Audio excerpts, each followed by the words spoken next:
కొన్ని చెక్ డ్యామ్లు కూడా మీరు పరిశీలించడానికి కూడా వెళ్ళినారు, ఏదైతే అడవి సోమనపల్లి ఇలాంటివి వెళ్ళినారు. అసలు ఏం జరుగుతుంది సార్ అసలు చెక్ డ్యామ్ల విషయంలో కావచ్చు, ప్రాజెక్టుల ఏం జరుగుతుంది ఇప్పుడు నేను చెప్పాల్సిన అవసరం లేదు.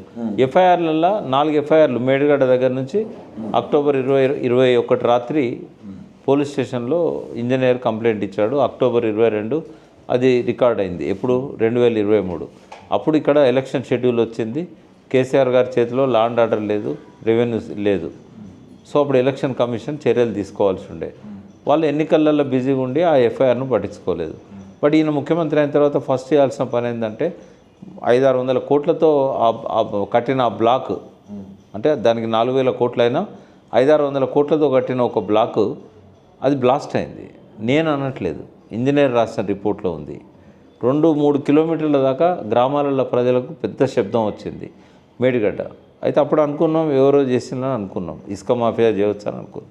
ఇప్పుడు చెప్తున్నా దీని వెనకాల రేవంత్ రెడ్డి ఉన్నాడని చెప్తున్నాను. ఎందుకు అంటే రేవంత్ రెడ్డి అనేవాడు ఏటీఎం కాళేశ్వరంగా మారింది కేసీఆర్కు 1,00,000 కోట్ల అవినీతి జరిగిందంటే ప్రజలు నమ్మలేదు.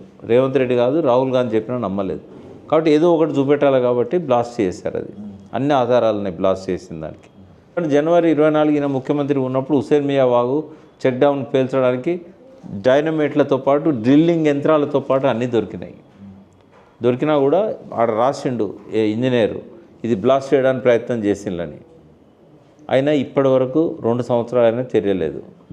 నవంబర్ 21న తనువుల చెక్ డౌన్ వెల్చిన్లు మేడం ఈ తలకాయ ఉన్నవానికి అందరికీ అది తెలుస్తుంది. అక్కడ పోతే దానికి ఏం నాలెడ్జ్ అక్కర్లేదు, ఇరిగేషన్ నాలెడ్జ్ అక్కర్లేదు, ఎన్జీఆర్ఐ నిపుణులు అక్కర్లేదు. మేడం ఈ తలకాయ ఉంటే చాలా అది బ్లాస్ట్ అని చెప్తారు. ఇంజనీర్ కూడా రాసిండు, దాని మీద ఇప్పటివరకు చర్య లేదు. అలసి అయిపోయింది. కాబట్టి ఇక ఇసుక మాఫియాకి ఏమైందంటే ఇక ఏం చేసినా కూడా మనల్ని అడిగేటోళ్ళు లేడు.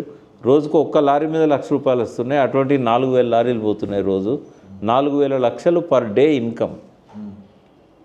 అందులో ఎంతమంది ప్రజాప్రతినిధులు పోతున్నాయి, సర్పంచ్ దగ్గర నుంచి మంత్రుల దాకా పోతున్నాయి.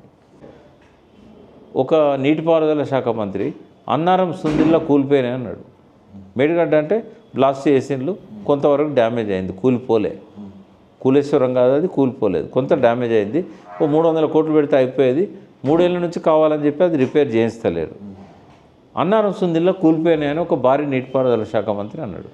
అంటే కళ్ళుండి చూడలేని గుడ్డోడు ఉత్తమ్ కుమార్ రెడ్డి. అన్నారం సుందిలో కూలిపోయిందా? గూగుల్లో కొడితే కనబడుతుందా ఇప్పుడు? మరి కూలిపోని ప్రాజెక్టులను కూలిపోతుంది అన్నాడు. అది కూడా తెలుసుకోలేని నీటిపారుదల మంత్రి టీఎంసీలు అంటే లెక్కెట్టే తెలుస్తుంది. పోనీ నల్గొండ జిల్లా ఉంది కదా, నాగార్జున సార్ ఎవరి చేతిలో ఉండాలి? విభజన చట్టం ప్రకారం తెలంగాణ చేతుల్లో ఉండాలి. శ్రీశైలం ఆంధ్ర వాళ్ళ చేతుల్లో ఉండాలి. కేసీఆర్ ఎన్నడూ శ్రీశైలం మీద పోలీసులు పంపి కబ్జా చేసుకోలే. మరి రేవంత్ రెడ్డి ముఖ్యమంత్రిగా వచ్చే నాటికి వారం రోజుల ముందు, అంటే పోలింగ్ రోజు 29 నవంబర్, డిసెంబర్ 7 ఈయన అధికారంలోకి వచ్చాడు. వారం రోజుల ముందు జగన్ పోలీసులను పంపించి నాగార్జున సార్ని ఆయన కంట్రోల్లోకి తీసుకున్నాడు. మరి నువ్వు వచ్చి ఏం బీకినావు అంటే, నేను ఈ భాష రావద్దు నా నోటి నుంచి, కానీ ఇటువంటి దుర్మార్గం చూసినప్పుడు అనిపిస్తుంది. నువ్వు అప్పుడున్నది ఎవరు? జగన్ ముఖ్యమంత్రి. 6 నెలల దాకా ఆయనే ఉన్నాడు కదా. ఒక్కనాడు లెటర్ రాసినావా? ఆ జిల్లా మంత్రి ఎవరు? ఉత్తమ్ కుమార్ రెడ్డి. నీటిపారుదల మంత్రి. నాగార్జున సార్ మీదకెళ్ళి పోలీసులను విత్డ్రా చేసుకోమని చెప్పి మీరు జగన్ దగ్గర పోయి రిప్రజెంటేషన్ ఇచ్చినలా? సిడబ్ల్యూసీ పోయి చెప్పినలా? అపెక్స్ కమిటీలో చెప్పినలా? ఇప్పటివరకు చెప్పినలా? అప్పుడే కాదు, చంద్రబాబుతో ఇన్ని మీటింగ్లు ఆయన చెప్పినావా నువ్వు? అంటే ఒక 10 మంది పోలీసులను నాగార్జున సార్ నుంచి నువ్వు విత్డ్రా చేయించలేవు అంటే నువ్వు ఆంధ్రతో కుమ్మక్కను అన్నట్టే కదా. ఏ కారణం వల్ల నువ్వు చేయించలేవు? ఉత్తమ్ కుమార్ రెడ్డి నల్గొండ జిల్లా బిడ్డ. నువ్వు ఏ కారణంతో నాగార్జున సార్ని చేతిలోకి తీసుకోవట్లేదు?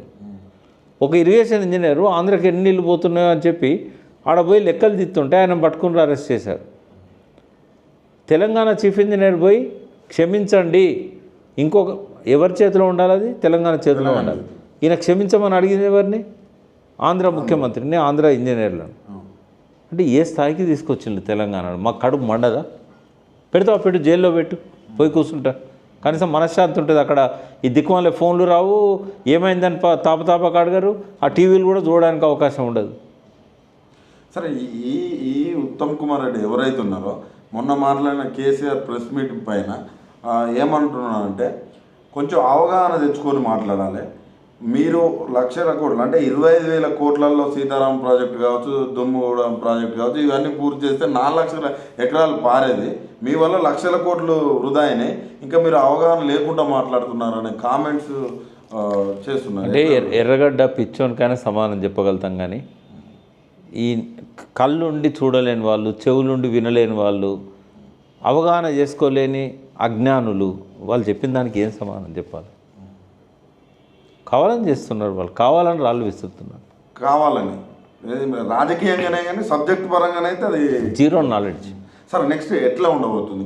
కేసీఆర్ గారు బయటకు వచ్చిన ఇప్పటి నుంచి నేను ప్రజల్లోనే ఉంటున్నా అనే మాట, కొన్ని మాటలు చెప్పడం జరిగింది. ఇప్పటి నుంచి మీకు కొంచెం సన్నిహితంగా ఉన్న మీ పరిచయాలను బట్టి చూస్తే ఎలా ఉండబోతుంది? నేను ఆయన రావడానికి ఒక్కరోజు ముందే జల సాధన 2.0 ఉద్యమాన్ని మళ్ళీ ఆయన సృష్టించాలని చెప్పాను.